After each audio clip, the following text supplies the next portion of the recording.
যাই হোক, কথা না বাড়িয়ে আমি সরাসরি ঘটনায় চলে যাব।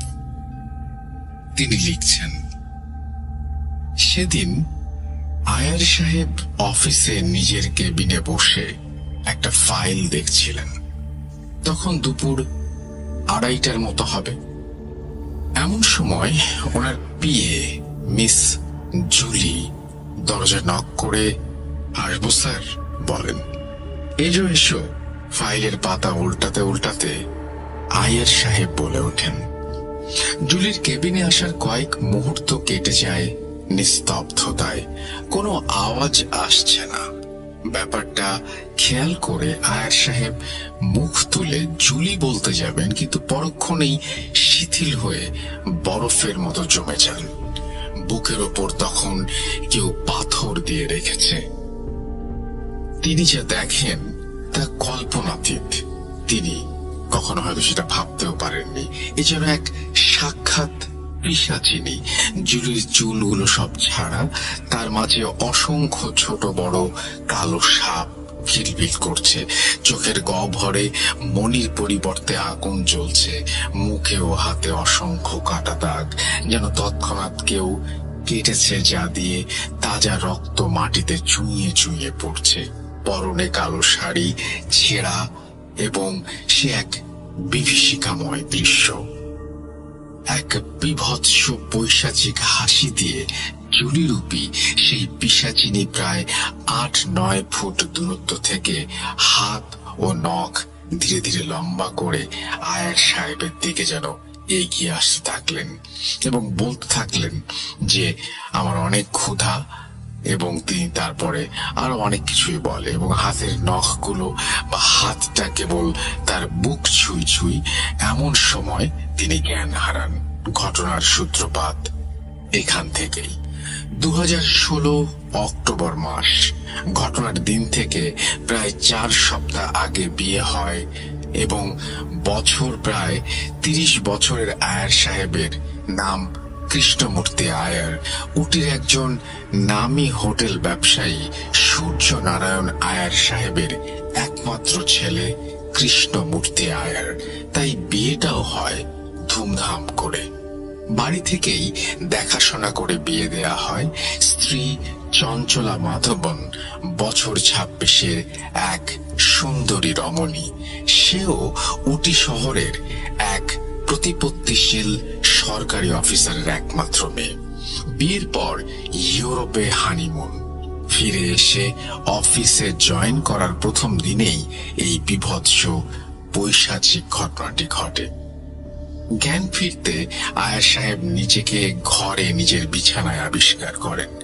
বিস্ময়ে এবং ভয়ার্ত চোখে পাশে তাকিয়ে দেখেন মা, বাবা, স্ত্রী, ম্যানেজার বাবু, ডাক্তার আঙ্কেল ও চাকর দাঁড়িয়ে। সবার মুখে এক দুশ্চিন্তার ছাপ, অথচ আয়ার সাহেবের প্রিয় পোষা জিএসডি কুকুর নাম স্যাভি যেন ভয়ার্ত দৃষ্টিতে দূরে দরজার কাছে দাঁড়িয়ে আছে। অন্য সময় হলে আয়ার সাহেবকে দেখলে সারাক্ষণ গা ঘেঁষে থাকত। তার এহেন আচরণ সত্যি রহস্যজনক। একটু ধাতস্থ হয়ে আয়ার সাহেব যখন সব খুলে বলেন, তখন সবাই অবাক হয়ে বিস্ময়ে তাকিয়ে থাকে।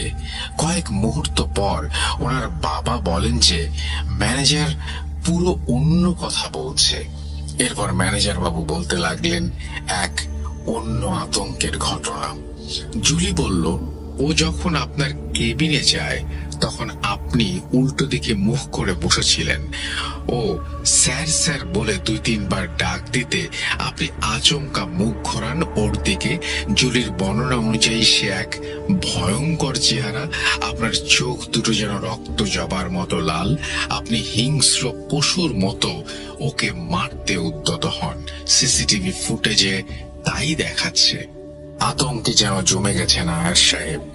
খানিক বাদে জুলি কেমন আছে জানতে চাইলে ম্যানেজার বাবু জানায় যে জুলি সাডেনলি রিজাইন দিয়ে চলে গেছে।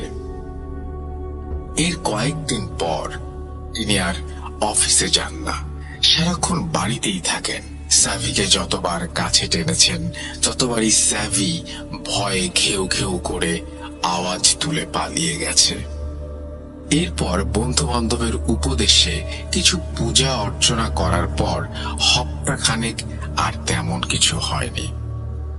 দিনটা ছিল শনিবার। আয়ার সাহেব সন্ধ্যার সময় নিজের রুমেই বসে ল্যাপটপে কিছু কাজ করছিলেন। এমন সময় মনে হলো যেন একটা ছায়া মূর্তি হঠাৎ বিছানার পাশ দিয়ে সরে গেল। ব্যাপারটা আন্দাজ করে মুখ তুলে যা দেখেন তার জন্য তিনি মোটেও প্রস্তুত ছিলেন না। শীত দাঁড়া দিয়ে যেন বরফের স্রোত বয়ে গেল। বিভৎস পৈশাচিক ছায়া মূর্তিটির উল্টো দিকে মুখ করে দেয়াল বেয়ে উপরে উঠছে আর খিলখিল করে হাসছে। সমগ্র ঘর জুড়ে বিভৎস পচা গন্ধ আর গোবরে পোকায় ভর্তি। পোকাগুলো ছায়া মূর্তির মুখ থেকে বেরিয়ে আসছে। কয়েক মুহূর্ত যাওয়ার পর আয়ার সাহেব কিছু বলতে যাবেন, তার আগেই ছায়া মূর্তি তার বুকের ওপর ঝাঁপিয়ে গলা টিপে ধরে। চিৎকার করতে না পেরে শ্বাসকষ্টে আয়ার সাহেব আবারও জ্ঞান হারান। জ্ঞান ফিরতে দেখেন বাড়ির সবাই দুশ্চিন্তায় আতঙ্কে সামনে দাঁড়িয়ে। চঞ্চলা মাথার পাশে বসে হাত বুলিয়ে দিচ্ছে। বাবা মা বুঝতে পারছেন যে একটা কোনো অলৌকিক বিষয়, কিন্তু কি করবেন বুঝে উঠতে পারছেন না। এমন সময় চঞ্চলা বলে ওঠে, আমার এক বন্ধুর পরিচিত তান্ত্রিক আছে, আমি কালকেই ওনাকে ডাকাবো। আমি আর পারছি না, আমি তো সেরকম কাউকে জানিই না। এখন দেখো তুমি কি করতে পারো বৌমা। দুশ্চিন্তায় ও আতঙ্কে সূর্যনারায়ণ সাহেব বলে ওঠেন।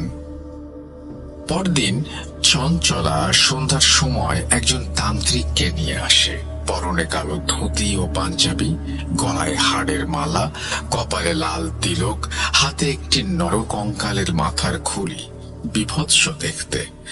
এসব দেখে সূর্যনারায়ণ সাহেব কিছু বলতে যাবেন তার আগেই চঞ্চলা চোখের ইশারায় তাকে বারণ করে দেয় এবং বাইরে বারান্দায় থাকতে বলে ভেতরে চলে যায়। ঘন্টা খানেক বাদে চঞ্চলা তাদেরকে ভেতরে আসতে বলে। আয়ার সাহেবের বাবা মা ভেতরে গিয়ে দেখেন এক রোমহর্ষক পরিবেশ। ড্রয়িং রুমের মেঝেতে লাল সিঁদুরের বৃত্তাকার গণ্ডি, মাঝে একটি তারা বানানো হলুদ গুঁড়ো দিয়ে। তার মাঝখানে তিনটে মোমবাতি তিন কোণায় মিটমিট করে জ্বলছে, যার একটি সামনে তন্দ্রাচ্ছন্ন হয়ে বসে আছেন আয়ার সাহেব। চঞ্চলার ইশারা মতো ভয়ে ভয়ে সূর্যনারায়ণ সাহেবও তার স্ত্রী আরো দুটি মোমবাতির সামনে বসেন। চঞ্চলাকে বসতে বললে, না না তোমরা বসো, এই পুজোয় শুধু বাবা মা ও ছেলে বসতে পারবে, আমি বরং তান্ত্রিক বাবার পুজোতে কিছু লাগলে সাহায্য করব বলে চঞ্চলা উঠে যায়। পুজো শুরু হয়। মাঝে মাঝে তান্ত্রিক মন্ত্র পড়তে পড়তে সে মাথার খুলি থেকে কিছু ছাই রঙের ধুলোর মতো বের করে। আয়ার সাহেবের দিকে ছুঁড়ে মারছিল সেগুলো এবং আশ্চর্যজনক ভাবে ঠিক তৎক্ষণাৎ আয়ার সাহেব খিঁচুনি দিয়ে উঠছিলেন। তার খানিক বাদে এক বিকট ভয়ঙ্কর বুক কাঁপানো হাসি দিয়ে এক বিভৎস ছায়ামূর্তি আমি আবার আসবো বলে ওদেরকে 3 চক্কর দিয়ে বিকট শব্দে দরজাটা খুলে চলে যায়। কয়েক মুহূর্ত পর তান্ত্রিক বলে, আপাতত আপদ বিদায় হয়েছে। তারপর একটা ভালো অঙ্কের দক্ষিণা নিয়ে চলে যায়। এরপর সপ্তাহ 2 আর তেমন কিছু হয়নি। আয়া সাহেব চুপচাপ থাকলে স্বাভাবিকই লাগতো ওনাকে। এরপর থেকে অন্যরকম সমস্যা শুরু হলো। প্রায় সময় রান্নাঘরে ফ্রিজ থেকে কাঁচা মাংস, মাছ মিসিং হতে থাকলো। চাকর বাকরকে বকাঝকা করে জিজ্ঞেস করলেও কোনো কুল কিনারা পাওয়া গেল না। আর বিড়ালের তো কোনো প্রশ্নই নেই। একদিন মাঝরাতে আয়ের সাহেবের মা জল পিপাসার দরুন ঘুম থেকে উঠে জল আনতে যাবেন। এমন সময় রান্নাঘর থেকে খুটখাট কড়মড় কড়মড় শব্দ শুনে থমকে যান। তারপর ঠিক করেন যে কে এই সমস্ত করে তিনি হাতে নাতে আজকে ধরবেন। দ্রুত পা চালিয়ে রান্নাঘরের দিকে যান। গিয়ে সবিস্ময়ে কৌতূহলে থমকে গিয়ে দেখেন অন্ধকারে কেউ একজন ফ্রিজের দরজা খুলে দাঁড়িয়ে কিছু একটা খাচ্ছে, আর যেন জলের ফোঁটা টপ টপ করে মেঝেতে পড়ছে। কে কে ওখানে? এই বলে আয়ের সাহেবের মা লাইট জ্বালিয়ে যা দেখেন তা কল্পনার অতীত। বুকে যেন ছ্যাঁত করে লাগলো। সামনে আয়ের সাহেবের দাঁড়িতে, মুখটা তখন তার বিভৎস পৈশাচিক রূপ নিয়েছে। উনি ফ্রিজ থেকে বের করে কাঁচা মাংস খাচ্ছেন। আয়ের সাহেবের মা সেই সমস্ত আর সহ্য করতে না পেরে এক চিৎকার দিয়ে জ্ঞান হারান। পরদিন সকালে তাকে রান্নাঘরের কাছে পড়ে থাকতে দেখে সবাই তাড়াতাড়ি করে তুলে নিয়ে বিছানায় শোয়ায়। জ্ঞান ফিরতে আয়ের সাহেবের মা যা বলেন তা শুনে সবাই আতঙ্কে শিউরে ওঠে। চঞ্চলা বিস্ময়ের সহিত বলে, না মা, ও তো ওঠেইনি।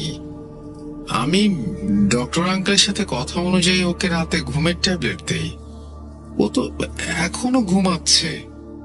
তারপর সূর্যনারায়ণ সাহেব, ওসব কিছু না, ওসব তোমার হ্যালুসিনেশন বলে আয়ের সাহেবের মাকে একটু ধাতস্থ করেন। একদিন আয়ের সাহেব দুপুরে নিজের ঘরে ঘুমাচ্ছিলেন। হঠাৎ তিনি অনুভব করেন শরীরে যেন কেউ অসংখ্য কাঁটা বিঁধাচ্ছে। যন্ত্রণায় কাতরাতে কাতরাতে উনি চিৎকার দিয়ে জেগে ওঠেন।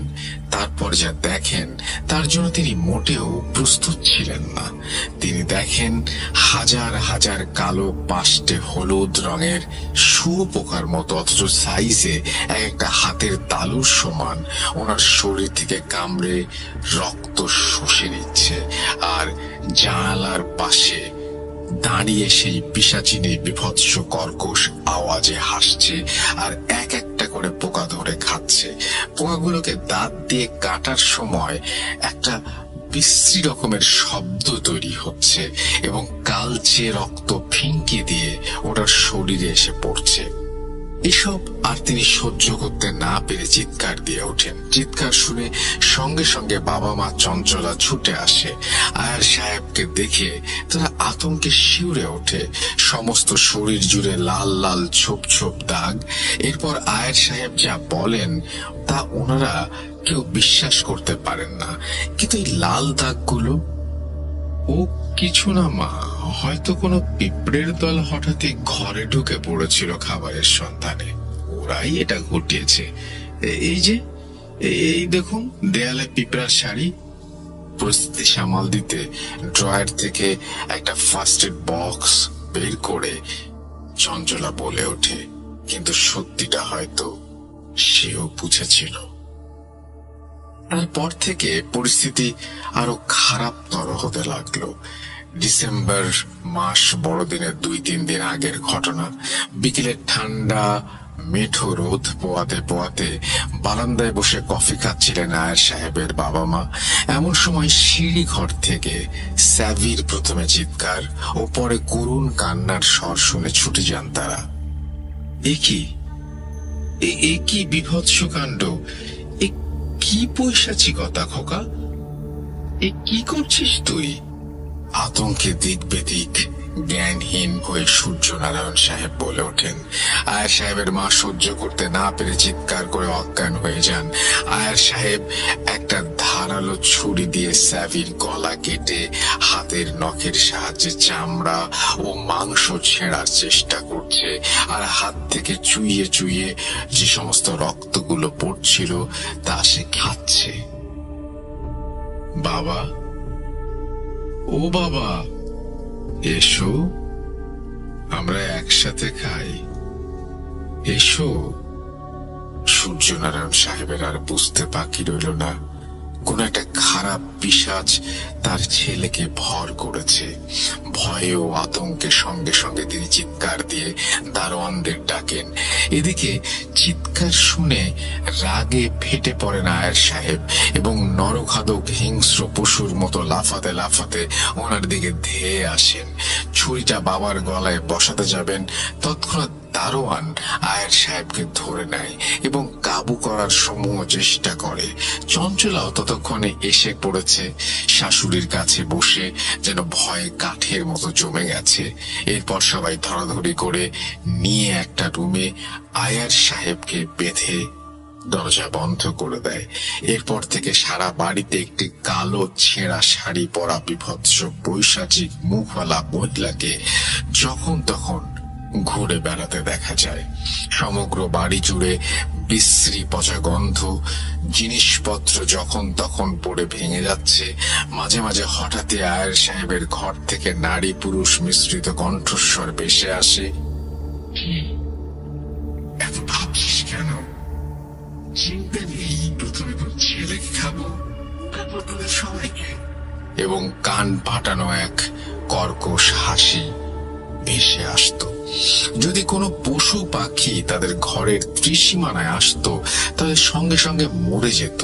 এইভাবে 2 দিন কোন রকমে কাটার পর সূর্যনারায়ণ সাহেব এক বন্ধুর পরামর্শে কেরালার এক নামী মন্দিরের পুরোহিতের সঙ্গে যোগাযোগ করেন। যদিও চঞ্চলা তাকে বাধা দিয়ে বলেছিল যে কোনো দরকার নেই, তাও সেই তান্ত্রিককে সে ডাকবেই। কিন্তু এবারে সূর্যনারায়ণ সাহেব তার বৌমার কথা শোনেননি, কারণ প্রথম থেকেই তার তান্ত্রিকটিকে পছন্দ ছিল না। পুরোহিতের দেওয়া পূর্ব নির্ধারিত সময় মতো নির্দিষ্ট দিনে সূর্যনারায়ণ সাহেব সেখানে পৌঁছে মন্দিরে প্রবেশ করতে যাবেন, এমন সময় একজন কর্মচারী এসে ওনাকে বাধা দেয় এবং আশ্চর্যজনকভাবে বলে, দাঁড়ান দাঁড়ান, আপনি মন্দিরে প্রবেশ করতে পারবেন না। গুরুদেবের বারণ, বলেছেন আপনি এক অপবিত্র বাড়ি থেকে এসেছেন, আর যে কাজের জন্য আপনি এসেছেন তাতে চেষ্টা করে দেখছেন ওনার পক্ষে সম্ভব না। উনি আর একজন গুরুজির ঠিকানা এবং ফোন নাম্বার দিয়েছেন, বলেছেন এ কাজ উনিই পারবেন। ঠিকানা মতো 50 কিলোমিটার দক্ষিণে গুরুজির আশ্রমে গিয়ে ওনাকে সব কথা বলার পর গুরুজি সূর্যনারায়ণ সাহেবকে জানান যে উনি আগামীকাল সকালে যাবেন ওনার বাড়ি। পরের দিন নির্ধারিত সময় মতো এসে সূর্যনারায়ণ সাহেব বাড়ির মেইন গেটে পা রাখবেন, এমন সময় মুহূর্তের জন্য বিকট ঝড়ের সৃষ্টি হয় এবং ওনার সামনে একটি মরা কাক এসে পড়ে। আর কানের কাছে অদৃশ্য এক নারী কণ্ঠস্বর ফিস ফিস করে বলে, সাহস থাকে তো ভেতরে আয়, এই কাকের মতো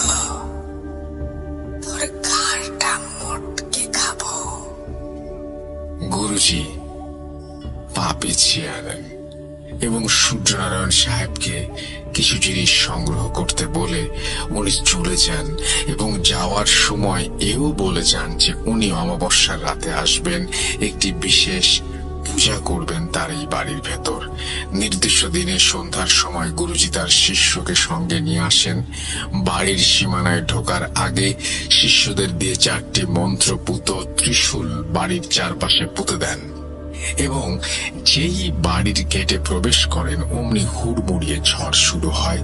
তবে বাড়ির সীমানার মধ্যে সেই সঙ্গে কান ফাটানো চিৎকার। গুরুজি নিয়ম অনুযায়ী পূজা সম্পন্ন করে একটি হলুদ কাগজে কিছু লিখে একটি লাল সুতো দিয়ে বেঁধে আয়ার সাহেবের যে ঘরে রাখা হয়েছে তার ঈশান কোণের দেয়ালে ঝুলিয়ে দেন। এরপর সূর্যনারায়ণ সাহেবকে বলেন, আপাতত ওই পিশাচিনী বন্দী অবস্থায় আছে, ও আপনার ছেলে বা আপনার কারোর ক্ষতি করতে পারবে না। তবে এর থেকে চিরতরের সমাধান পাওয়ার উপায় আমার কাছে নেই। আপনি একটা মন্ত্র শিখিয়ে দিয়ে যাচ্ছি, ভবিষ্যতে কিছু অশুভ ঘটলে এই মন্ত্রটি উচ্চারণ করবেন, দেখবেন ক্ষণিকের মধ্যে সব ঠিক হয়ে যাবে। ক্ষমা করবেন আমায়, ভগবানের উপরে ভরসা রাখুন, উনি সব ঠিক করে দেবেন। এই বলে গুরুজি সূর্যনারায়ণ সাহেবকে মন্ত্রটা বলে বিদায় নেন। এরপর মাস দেড়েক সেই বিকট হাসি ও আমাকে ছেড়ে দে বলে মাঝে মাঝে চিৎকার ছাড়া আর তেমন কিছু ঘটেনি। সেদিন সূর্য নারায়ণ ও তার স্ত্রী কোন একটা দরকারে বাইরে গিয়েছিলেন। ফিরতে ফিরতে সন্ধ্যা হয়ে যায়। সন্ধ্যায় ফিরে গেটে ঢুকতে যাবেন, এমন সময় এক বিভৎস দৃশ্যে যেন শির দ্বারা দিয়ে বরফের স্রোত বয়ে গেল তাদের। মাথা ঘুরিয়ে কোন রকমের গ্রিলের গেটটাকে ধরে দাঁড়ান তারা। দেখেন গেটের পাশে অচেতন হয়ে পড়ে আছে চঞ্চলা। উঠান ভর্তি সারি সারি মরা কাক পড়ে আছে। সমগ্র উঠান জুড়ে পচা দুর্গন্ধ। তার মাঝে বসে আয়ার সাহেব হাসতে হাসতে একটি মরা কাক কামড়ে খাচ্ছেন। কোন রকমে চঞ্চলাকে তুলে গুরুজির শেখানো একটি মন্ত্র পড়তে পড়তে ঘরে নিয়ে যান সূর্যনারায়ণ সাহেব ও ভয়ে ভয়ে গুরুজির কথা মতো সেই মন্ত্র আওড়ে ছেদের মাথায় হাত বোলাতেই আয়ার সাহেব শান্ত স্বাভাবিক হয়ে কাঁদতে থাকেন আর বলেন, আমাকে মেরে ফেলো বাবা, আমি আর এই যন্ত্রণা সহ্য করতে পারছি না। সূর্যনারায়ণ সাহেব ছেলেকে সান্ত্বনা দেন এবং বলেন, সব ঠিক হয়ে যাবে। এরপর ঘরে নিয়ে যান। চঞ্চলা ততক্ষণে জ্ঞান ফিরেছে। জ্ঞান ফেরার পর চঞ্চলা একটু ধাতস্থ হয়ে ভয়ে ভয়ে বলে ওঠে, আপনারা যাওয়ার ক্ষণিক পর আমি জল খাবার নিয়েও ঘরে গিয়ে দেখি ও ঘরে নেই। এদিক ওদিক দেখার পর সিঁড়ির ঘর থেকে একটা খসখস শব্দ শুনে ওদিকে গিয়ে দেখি একটা পুরনো জং ধরা ছুরি দিয়ে নিজের হাত কাটার চেষ্টা করছে সে। আমি আতঙ্কে চিৎকার দিয়ে উঠলে উনি মুখ ঘোরান আর সঙ্গে সঙ্গে আমার শির দ্বারা দিয়ে যেন রক্ত হিম করা স্রোত বয়ে যায়। কোথায় উনি? এক বিভৎস পচা গলা নরপিশাচের মুখ। আমি ভয়ে আতঙ্কে চিৎকার করে পালাতে যাই। এমন সময় মনে হলো পিছন থেকে কেউ আমাকে খামচে ধরেছে। এরপর আমার আর কিছু মনে নেই। কিন্তু আমরা তো তোমাকে গেটের কাছে অচেতন অবস্থায় পড়ে থাকতে দেখেছিলাম। তুমি শান্ত হও বৌমা, সব ঠিক হয়ে যাবে। সূর্যনারায়ণ সাহেব ঘরের মধ্যে কিছু একটা খুঁজতে খুঁজতে বলে ওঠেন, এ কি, গুরুজির বেঁধে দিয়ে যাওয়া সেই হলুদ কাগজটা কই? বিস্ময়ে আতঙ্কে সূর্যনারায়ণ সাহেব বলে ওঠেন। চঞ্চলা উত্তর দেয়, সে জানে না। এরপর চঞ্চলা ধৈর্য হারিয়ে বলে ওঠে যে তার পক্ষে আর সম্ভব হচ্ছে না এভাবে থাকা। আয়ের সাহেবের মা বৌমাকে বুঝিয়ে শান্ত করার চেষ্টা করেন।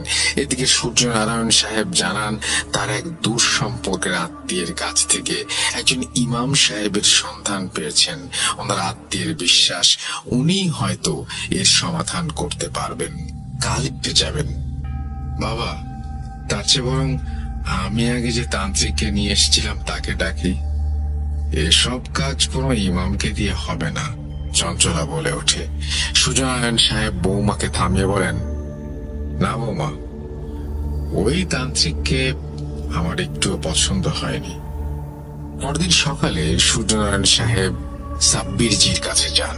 সমস্ত ঘটনাটি বলার পর একটু জল খেয়ে ধাতস্থ হয়ে গ্লাসটা টেবিলে রেখে সূর্যনারায়ণ সাহেব আশাতীত দৃষ্টিতে সাব্বিরজির দিকে তাকালেন। সাব্বিরজি নোটবুকে কিছু একটা টুকে নিচ্ছিলেন। ওটা টেবিলের উপর রেখে সূর্যনারায়ণ সাহেবের দিকে মুখ তুলে বললেন, ইনশাল্লাহ আমি আগামীকাল আপনার বাড়ি যাব। আপনি চিন্তা করবেন না, ওপরওয়ালা চাইলে সব ঠিক হয়ে যাবে। এরপর সূর্যনারায়ণ সাহেবকে বিদায় জানান। সন্ধ্যায় চেম্বার থেকে বাড়ি ফিরে সাব্বিরজি জিয়াউদ্দিন সাহেবকে ডাকেন এবং জিয়াউদ্দিন সাহেব এলে তাকে সমস্ত ঘটনা খুলে বলেন। এরপর জিয়াউদ্দিন সাহেব সাব্বিরজিকে একটু অপেক্ষা করতে বলে চলে যান। একটি বিভৎস পৈশাচিক মুখ হঠাৎই আয়নায় ভেসে ওঠে এবং চিৎকার করে হাসতে হাসতে বলে, আমাকে খতম করবি? এই বলে হঠাৎই পিশাচটা অদৃশ্য হয়ে যায় এবং একটা ভয়ঙ্কর দৃশ্য ঘটে। সেখানে বিভৎস একটা দৃশ্যের জন্ম হয়, যেটা আমি এখানে বলতে চাচ্ছি না। সাব্বিরজি আর সহ্য করতে পারলেন না, চিৎকার করে ওঠেন। এমন সময় এক ঠান্ডা স্পর্শে তার তন্দ্রা ভাঙে। রাত তখন 9:45। সাব্বিরজি দেখেন কোথায় পিশাচ। পিশাচ তো ঘরে নেই, এমনকি কয়েক মুহূর্ত আগে দেখা সেই আয়নাও নেই। আর বুঝতে বাকি রইল না তিনি স্বপ্ন দেখছিলেন। কাঁধের উপরে হাতের স্পর্শটা জিয়াউদ্দিন সাহেবের। তিনি কাঁধটা একটু চাপড়ে আশ্বস্ত করে বিষণ্ণ মুখে ভারী গলায় বলেন, তুমি যা স্বপ্নে দেখেছ বাস্তবটা তার চেয়ে অনেক বেশি বিভৎস, ভয়ঙ্কর। মহান আল্লাহর সৃষ্ট সৃষ্টি মানুষ, অথচ এই মানুষই কখনো কখনো নরঘাতক পশুর থেকেও জঘন্য হয়ে ওঠে। ওনার ছেলের উপরে কুফরি তাবিজ করা হয়েছে। লা হাওলা ওয়ালা কুওয়াতা ইল্লা বিল্লাহিল আলিয়্যিল আযীম। এবং এই জঘন্যতম কাজটি করেছে ওনার পরিচিত কেউ। তুমি কাল যাওয়ার সময় আবে জমজমের পানি নিয়ে যাবে, আমি তাসবিহ করে দেব তাতে। বাড়ির যতজন সদস্য আছে সবার সামনে একটি করে পানির পাত্র রাখবে এবং তার মধ্যে এই জমজমের পানি মিশিয়ে দেবে। এরপর সবাইকে তাদের সামনে রাখা পাত্রে হাত ধুতে বলবে। বাকিটা তুমি নিজেই বুঝে যাবে। আমি কিছু অল্প সিদ্ধ পাঁঠার কলজে দিয়ে যাব। আমি ওর মধ্যে সূরা পড়ে তাসবিহ করে দেব। আর যাওয়ার সময় তাসবিহ ও কোরআন শরীফ নিয়ে যেতে ভুলো না। একটা দানাও দাঁতে না কাটা হয় ওই বাড়িতে যেন। কিছু দেখলেও ভয় পাবে না, আমি থাকবো তোমার সাথে। আর একটা জিনিস মাথায় রাখবে, পিশাচ মায়া জানে। এই বলে জিয়াউদ্দিন সাহেব চলে যান। পরদিন বিকেল 4:15 নাগাদ সাব্বিরজি সূর্যনারায়ণ সাহেবের দেয়া নির্ধারিত ঠিকানায় পৌঁছান। পাশ্চাত্যের আদলে করা বাংলো, দুই পাশে অপরূপ বাগান দিয়ে ঘেরা, অথচ তার মধ্যে বাড়িটা যেন মৃত্যুপুরীর মতো দেখাচ্ছে। যেন ভেতরে গেলে আর জীবিত ফেরা সম্ভব নয়। সাব্বিরজি গেটে পা রাখতেই চারিদিক থেকে অজস্র শেয়ালের আর্তনাদ ভেসে আসে। ড্রয়িং রুমে গিয়ে সময় নষ্ট না করে জিয়াউদ্দিন সাহেবের নির্দেশ অনুযায়ী একে একে সবাইকে আলাদা আলাদা পাত্রে হাত ধোয়ান। খানিক বাদে দেখেন সব পাত্রের জলের রং কালো, কেবলমাত্র একটি পাত্রের পানি পরিষ্কার। সাব্বিরজি এর অর্থ বুঝতে বাকি রইল না যে কে এই জঘন্যতম কাজটি করেছে। তবু কাউকে কিছু না বলে আয়ার সাহেবকে ঘরের বাইরে নিয়ে আসতে বলেন এবং তিনি কিছু সূরা আয়াত পড়তে থাকেন।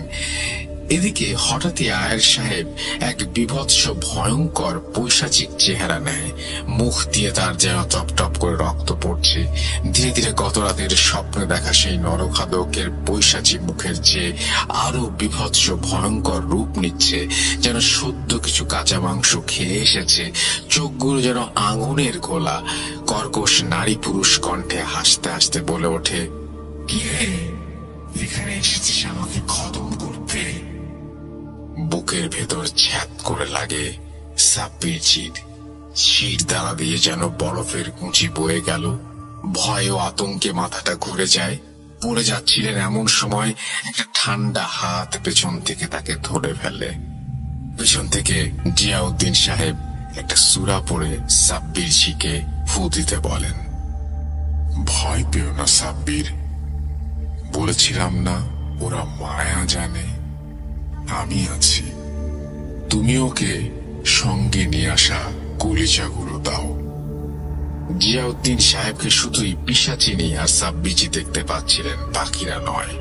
ওরা ভয়ে আতঙ্কে গুটিসুটি হয়ে মন্ত্রমুগ্ধের মতো দেখছিল।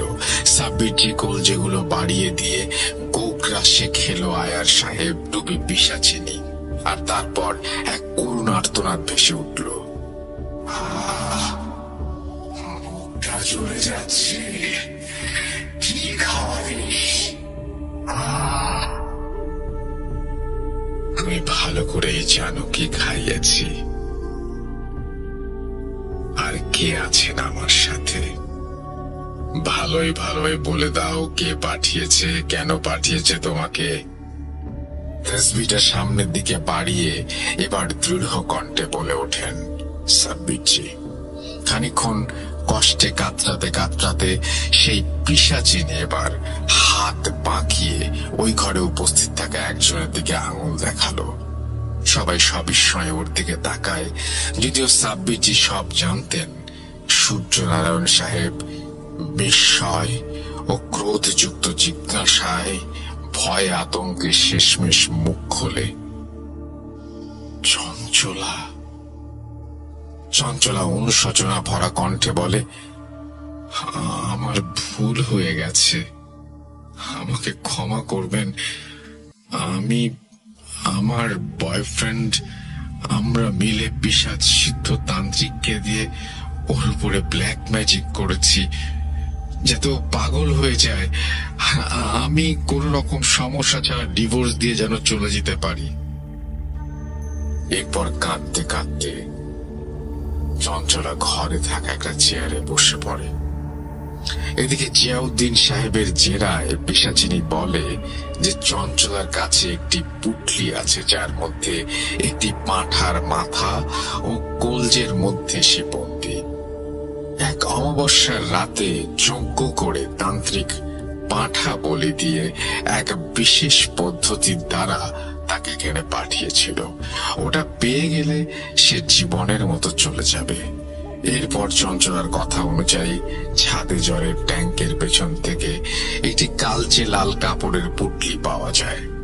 পুটলি খুলতে দেখা গেল পুজে শুকিয়ে কালো হয়ে যাওয়া কলজের শেষাংশ, আয়ার সাহেবের নখ, কাপড়ের অংশ, চুল, তাবিজ।